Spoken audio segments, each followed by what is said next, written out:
सदियों से शहर को अपने स्नेह से सहलाती ये यमुना नदी किसी खास के इंतजार में सज धज कर खड़ी ये नौकाओं की लड़ी।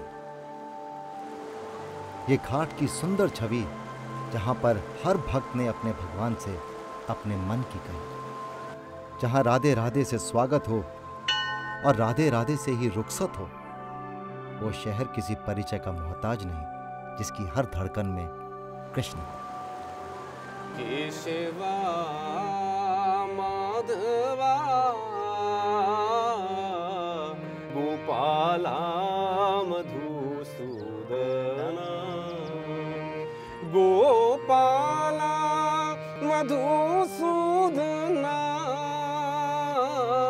नंदलाला मधुसूदना, केशवा माधवा गोपाला मधुसूदना, नंदलाला मधुसूदना। अब तो आप समझ ही गए होंगे कि मैं कहाँ हूँ। अगर आप अब तक नहीं समझे तो मैं आपको बता देता हूँ कि मैं इस समय वहाँ हूँ, उस नगरी में हूँ जिसे पुराणों में उनका जन्मस्थल बताया जाता है। इनकी महिमा अपरंपार है। हम इंसानों की शख्सियत से मिलती जुलती है सबसे करीब किसी भगवान की अगर शख्सियत होगी तो वो इन्हीं की है। मनुष्य को जीवन को देखने का अंदाज या उनके उपदेश हो, उनका नटखटपना हो या उनकी रासलीला हो, उनका वस्त्र धारण करने का अंदाज हो या फिर उनकी माँ के प्रति उनका प्यार हो। जी हाँ, मैं बात कर रहा हूँ कृष्ण भगवान की और इस समय मैं हूँ कृष्ण के जन्मस्थल मथुरा में। आप जानते हैं जिस यमुना के ऊपर, जिस पावन यमुना के ऊपर हमारी कश्ती इस समय सवार है, हमारे पुराणों के अनुसार इसी यमुना को नन्हे कृष्ण ने शीशनाग की छत्र छाया में पार किया था। मथुरा का जिक्र अगर महाभारत में है तो मथुरा का जिक्र रामायण में भी है। तो सोचिए कितनी प्राचीन नगरी होगी ये और इसकी धरती में कितना इतिहास का खजाना छुपा होगा। आज समय हमें जितनी भी अनुमति देगा उतना खजाना हम यहाँ से बटोर कर आगे बढ़ेंगे।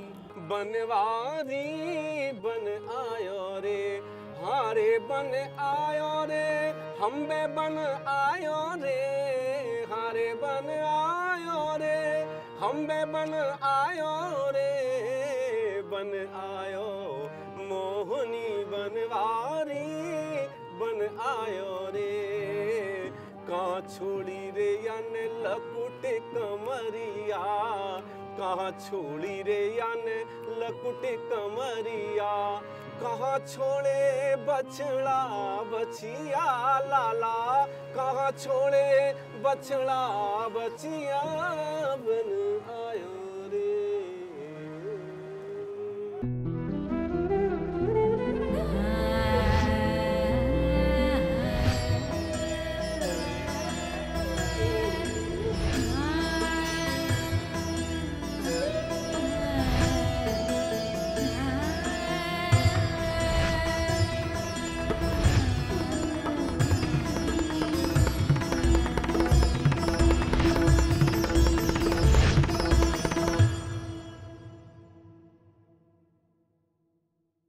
इस कड़ी में भगवान कृष्ण की सबसे चहेती नदी यमुना के विश्राम घाट की बताऊंगा पौराणिक कथाएं, कराऊंगा दर्शन उस स्थान का जिसे चक्रधारी भगवान कृष्ण का जन्म स्थान माना जाता है।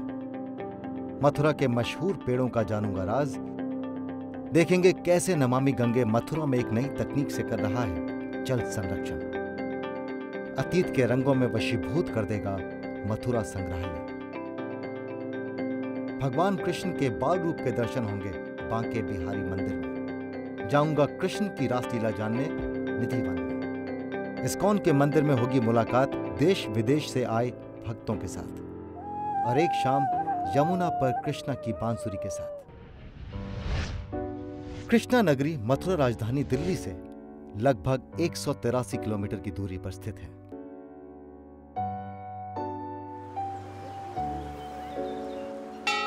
पौराणिक कथाओं में यमुना और भगवान कृष्ण का नाता भी अटूट भक्ति का है। ऐसी एक कथा में जब वासुदेव नन्हे कृष्ण को कंस के प्रकोप से बचाने नंदगांव छोड़ने जा रहे थे तो अचानक यमुना ने अपना जल स्तर बढ़ाना शुरू कर दिया और फिर नन्हे कान्हा के पांव छूकर उन्हें रास्ता देने को अपना जल स्तर कम कर दिया। यमुना और कृष्ण के इसी अलौकिक रिश्ते के चलते कंस वध के बाद भगवान कृष्ण ने यमुना के इसी घाट को अपने विश्राम के लिए चुना था।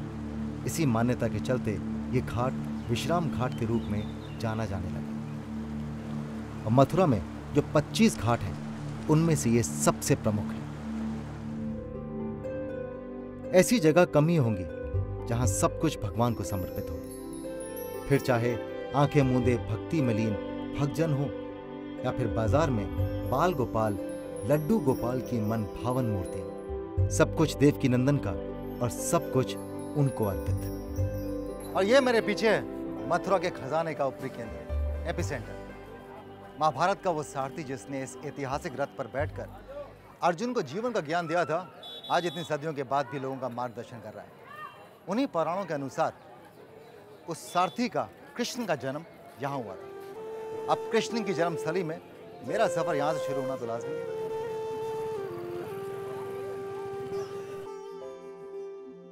यदा यदा हि धर्मस्य ग्लानिर्भवति भारत अभ्युत्थानं धर्मस्य तदात्मानं सृजाम्यहम् परित्राणाय साधूनां विनाशाय च दुष्कृतां धर्म संस्थापनार्थाय संभवामि युगे युगे। जब जब धर्म का नाश होगा और अधर्म फैलेगा तब तब मैं स्वयं जन्म लूंगा। गीता में भगवान कृष्ण ने कहा था। अगर आप कृष्ण को समझेंगे तो ये जानेंगे कि उनके जीवन से जुड़ा हर पहलू स्वार्थ रहित है, यहां तक कि उनका अपना जन्म भी। कृष्ण कहते हैं, सकारात्मक सोच वाला व्यक्ति सदा तनाव मुक्त रहकर प्रसन्नचित रहता है। यही सोच है जो शायद मुझे मेरे कृष्ण से जोड़कर रखती। कर्म करो, फल की इच्छा मत रखो। यह कृष्ण का ज्ञान जो हम बचपन से पढ़ते आए हैं, अगर इसका पालन हम करेंगे तो यकीन नहीं, ये दावा है, हमारे अनेकों कष्ट दूर चले जाएंगे। पुराणों में लिखा है कि यहाँ श्री कृष्ण का जन्म हुआ था। तो ये मंदिर कितना पुराना हुआ? पुराणों में उल्लेख है, उनके मान्यता के अनुसार 5247 वर्ष हो गए। और जो ज्ञात इतिहास है जी, उसके अनुसार त्रेता युग में शत्रुघ्न जी ने इस नगरी को बसाया जी। तो पहला मंदिर जो बना इस परिसर में यानी कारागार स्थल पर, वो भगवान कृष्ण के प्रपौत्र अच्छा वज्रनाभ ने बनाया। और जो इतिहास में लिखा है, महमूद गजनवी के ही मीर मुंशी ने, वो लिखता है जो मुख्य प्रतिमा थी वो 40 मन सोने की थी ठोस। अच्छा। और वही लिखता है कि उसके मस्तक में जो तिलक था उसमें 1.5 शेर का नीलम लगा था। मथुरा आने का तात्पर्य होता है यमुना जी का स्नान प्रथम जी, और भगवान कृष्ण के जन्मभूमि का दर्शन जी। दो ही उद्देश्य होते हैं। आगे है मथुरा के पेड़ों के कारखाने में जानूंगा उनके स्वाद का राज। मैं तो आंखों से भी बहुत देर से खा रहा था। देखूंगा नमामि गंगे द्वारा भारत का पहला ट्रीटमेंट प्लांट जो रिवर्स ऑस्मोसिस तकनीक से काम करेगा। जाऊंगा भारत के सबसे पुराने संग्रहालयों में से एक मथुरा संग्रहालय में।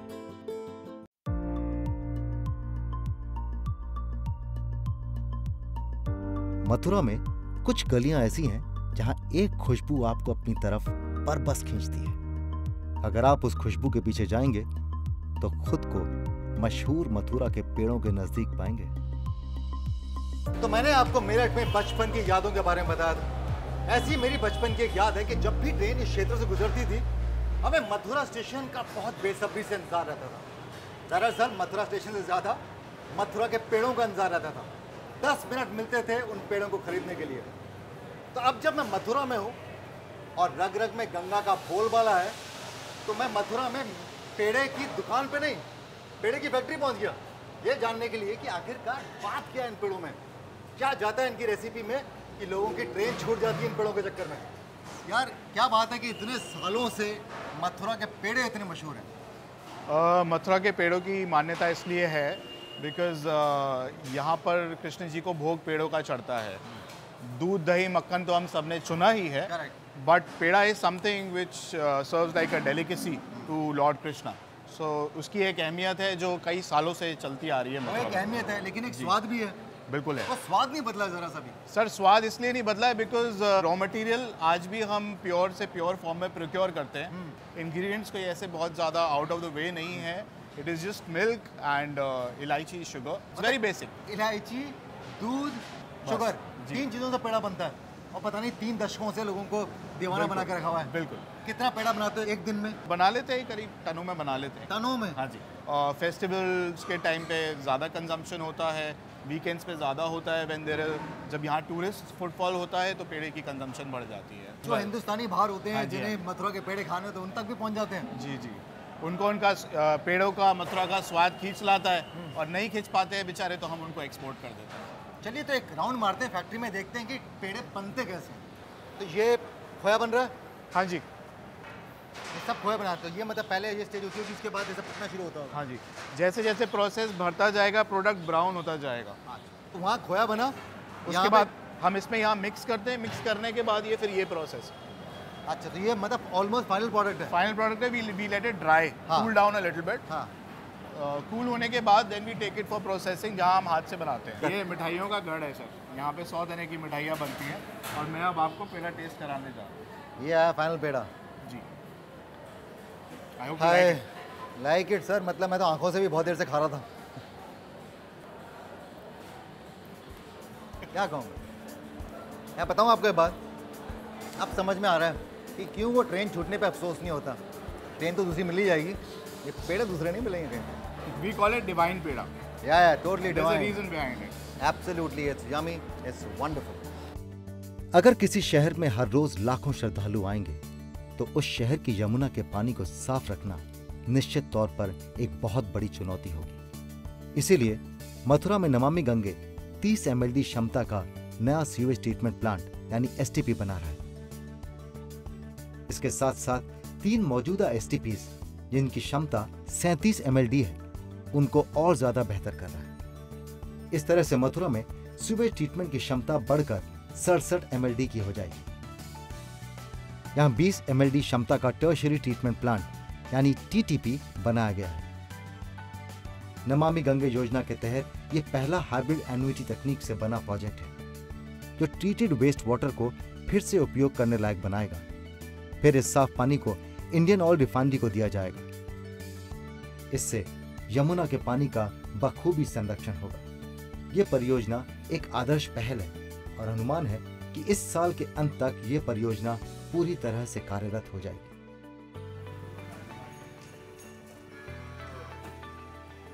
मथुरा एक प्राचीन शहर था, ये हम सब जानते हैं और हम इसका सिर्फ आज ही देख सकते हैं।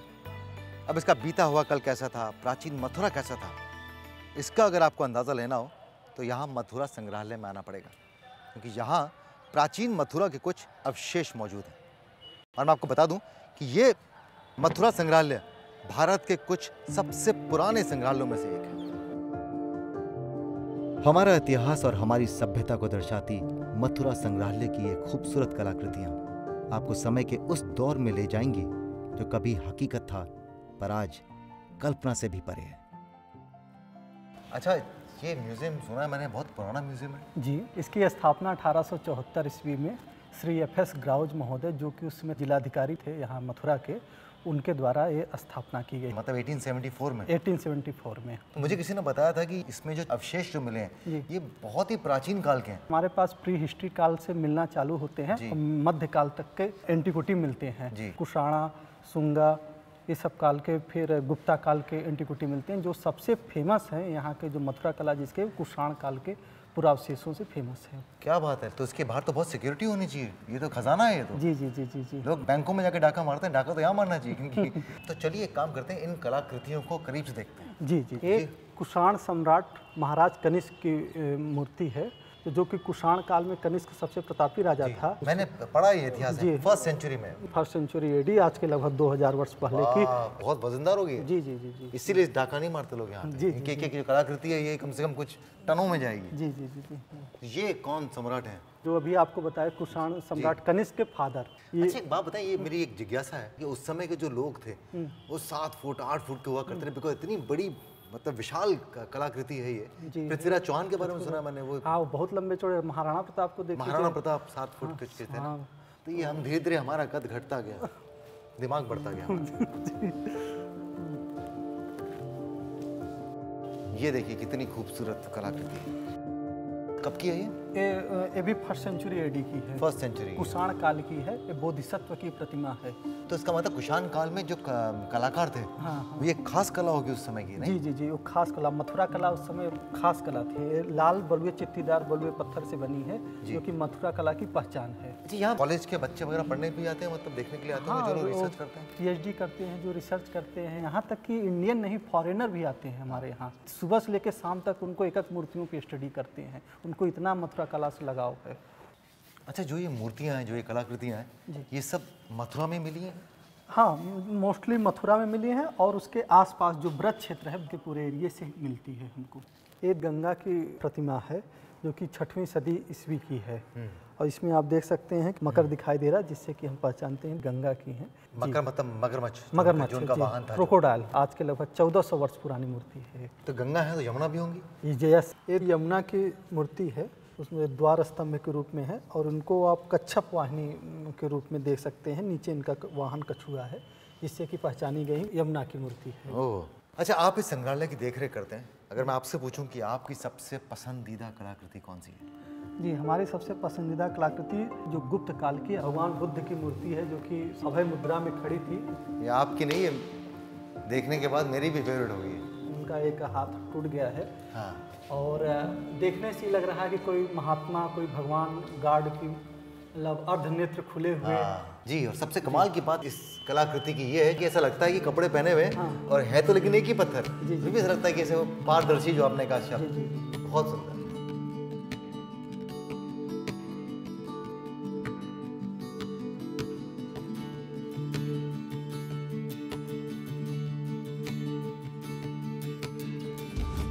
आगे है भक्ति और श्रद्धा का अनूठा संगम, वृंदावन का बांके बिहारी मंदिर। देखूंगा लीलाधर की लीला निधिवन में। इस्कॉन मंदिर में समझूंगा गीता का सार और यमुना नदी पर उठाऊंगा कृष्णा की बांसुरी का आनंद। अपार भक्ति और श्रद्धा का जीता जागता स्वरूप है वृंदावन का ये बांके बिहारी मंदिर।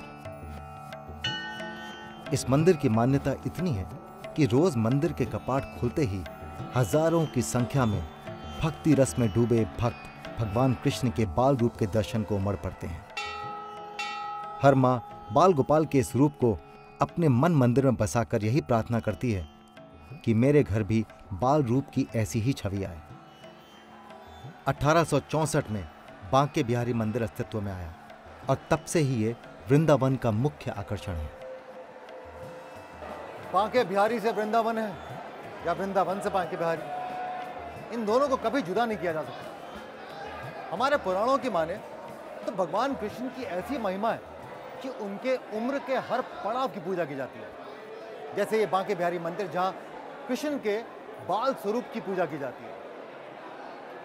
इस मंदिर की श्रद्धालुओं में इतनी आस्था है कि भोर होते ही लंबी लंबी कतारें लग जाती हैं आरती के दर्शन के लिए। और आरती भी ऐसी जहां मंदिर के घंटे नहीं बजते।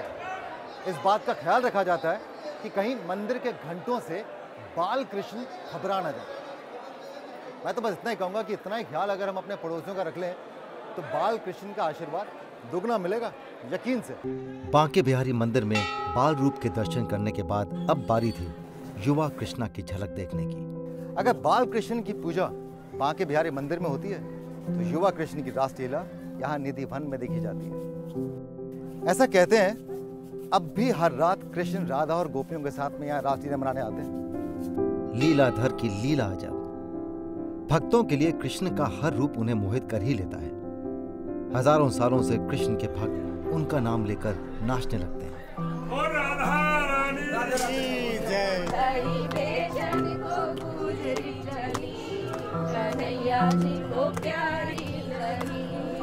कानों में कुंडल, गले में पैंडल, डूंगे पे तगड़ी सजी, कन्हैया जी को प्यारी लगी। वाह वाह, ये मेरी गोपियां हम हैं। तो कृष्ण की रासलीला के बारे में पूछते हैं इसी निधिवन के सेवाधिकारी रोहित से। कितने सालों से यहाँ पे हो? हम यहाँ पे 10-12 साल से सेवा कर रहे हैं, उससे पहले हमारे पापा ने सेवा करी है। जी 10-12 साल में कितनी बार कृष्ण के दर्शन हुए? कृष्ण जी के दर्शन तो जैसे हम रोज आते हैं, जिधर राधा रानी और कृष्ण भगवान शयन करते हैं उधर हम सेज सजाते हैं, फूलों की सैया लगाते हैं। सुबह आके देखते हैं तो फूल बिखरे हुए मिलते हैं, लोटे में जल नहीं मिलता है। यहाँ पे 7 ताले लगाए जाते हैं, उसके बाद में सभी भक्तों के सामने 7 ताले खोले जाते हैं। देखिए इसे कहते हैं चमत्कार।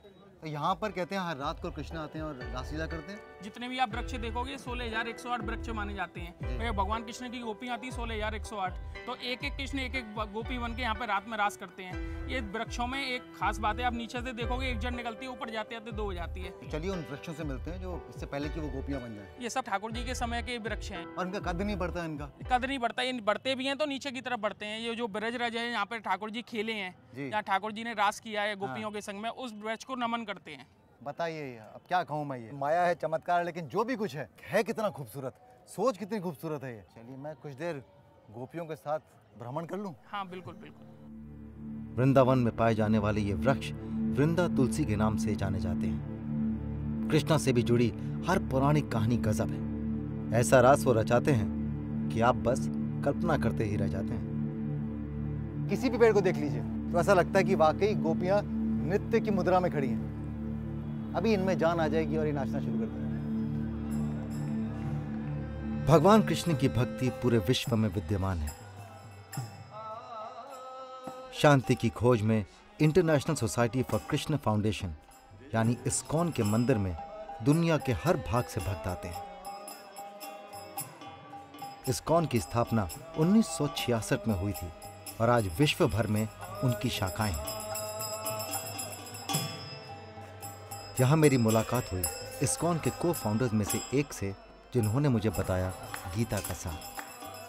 60s में आपने गीता पढ़ी थी और वो आपको जिंदगी के सारे जवाब मिल गए आपको। हाँ, जिन्हें भी जो मेरे दिल के अब भीतर भटक रहा था, जो प्रश्न था, सारे उत्तर मिले भगवद गीता में। गीता की सबसे अच्छी बात यह है कि आपके दिमाग में कोई प्रश्न है और आप गीता को अगर पढ़ें तो आपको ऐसा लगेगा कि शायद गीता आप ही के लिए लिखी गई थी।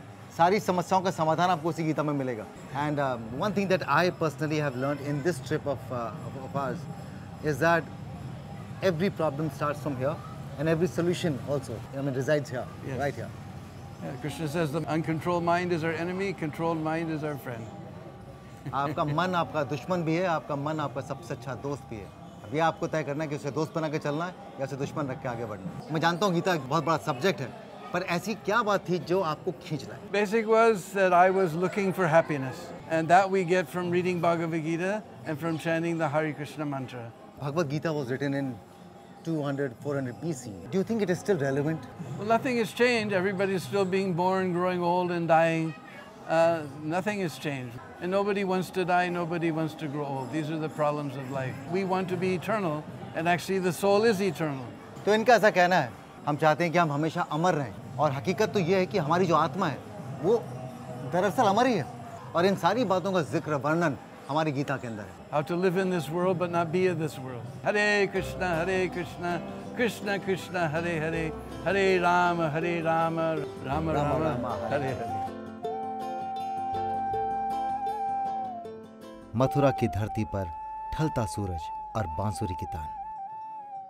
हर सांस उनकी बांसुरी की तान है और मथुरा का हर दिन गीता का ज्ञान। कृष्णा की बात करते हैं तो बांसुरी खुद ब खुद जहन में आ जाती है। एक बात बताएं, कृष्णा के पास कितनी बांसुरियां थी? कृष्णा के पास सिर्फ एक बांसुरी थी और इसीलिए उनके बारे में कहा उनसे बड़ा बांसुरी वादक ना तो कोई हुआ है और ना आगे होगा। एक ही बांसुरी से उन्होंने प्रकृति तक को कंट्रोल किया होता है। तो हर बांसुरी वादक का जो गुरु है जी या जो भगवान होगा वो कृष्ण ही होंगे? सिर्फ बांसुरी वादक के लिए आदि गुरु सिर्फ वही है, दूसरा कोई हो ही नहीं सकता। इसीलिए कहा कृष्णम वंदे जगत गुरु। चलिए उनको नमन करते हैं।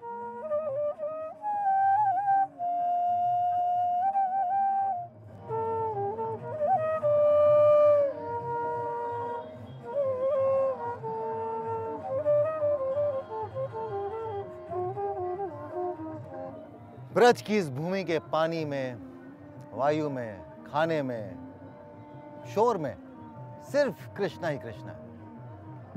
अगर आप मुझसे पूछेंगे तो कृष्णा सिर्फ एक भगवान नहीं है, महाभारत के एक किरदार नहीं है। कृष्णा एक सोच है, जिंदगी जीने का एक तरीका है, एक ऐसा तरीका जो ये स्वीकारता है कि समस्या भी यहाँ है और समाधान भी यहाँ है। ऐसा जीवन जीने का तरीका है जो दूसरों से सवाल नहीं करता, खुद अपने आप से सवाल करता है। जो दूसरों में समस्या नहीं ढूंढता, खुद अपने अंदर की समस्याएं ढूंढता है। यही है कृष्ण के जीवन जीने का फलसफा। मैं चलता हूँ, अगले एपिसोड में दोबारा हाजिर होऊंगा, लेकिन जा रहा हूँ इस उम्मीद के साथ कि आप अपनी जिंदगी की तमाम शिकायतें और समस्याओं की जड़ अपने अंदर ढूंढेंगे। अपेक्षा दूसरों से नहीं, खुद से रखेंगे। वादा थोड़ी ना मांग रहा हूँ, बस आपके समर्थन की उम्मीद कर रहा हूँ। कर्मों में ना सही, बातों में ही सही।